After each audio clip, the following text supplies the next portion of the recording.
How big decisions are made in North Korea and who in the leadership actually makes them are top secret.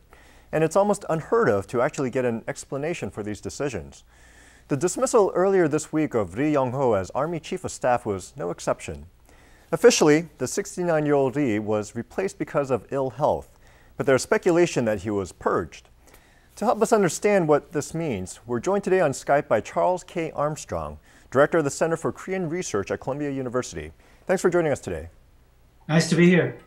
So, Professor Armstrong, what do you believe actually happened to Ri Yong-ho? Well, he may have resigned because of ill health, as is the official news, but the timing is a little peculiar for that. It seems to be that Kim Jong-un is asserting his own power over the military and distancing himself from the old guard who were appointed by his father, people like Ri Yong-ho. That seems to be really the story that's going on behind the scenes right now.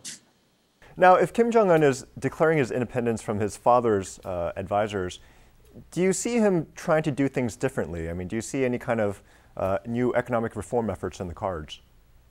Well, we don't really see any reform, I think, as such, but there are some indications that Kim Jong-un wants to take the country in a bit more reformist direction, certainly wants to improve and modernize the economy. He said that many times.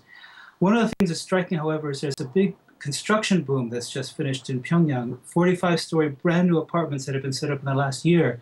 So there's money in North Korea, at least in Pyongyang, coming from somewhere, probably from the Chinese. And Kim Jong-un, I think, is sort of using that to gain loyalty and to win the support of the elite in the capital and elsewhere.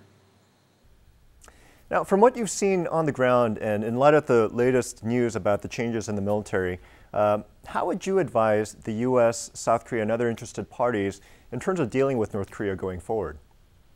Well, I think the first thing we have to keep in mind is the Kim Jong-un regime is here to stay. I think the best way to deal with North Korea is to gradually try to bring them out of their isolation through cultural context, economic context, and so on, and sort of put the nuclear issue on the side for now, because it's something that's very central to their idea of self-defense at the moment.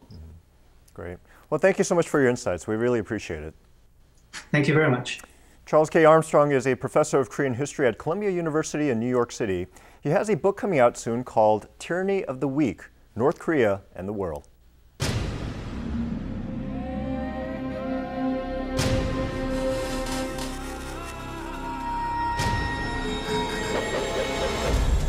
Now on U.S. airwaves, a global channel of uncompromising stories.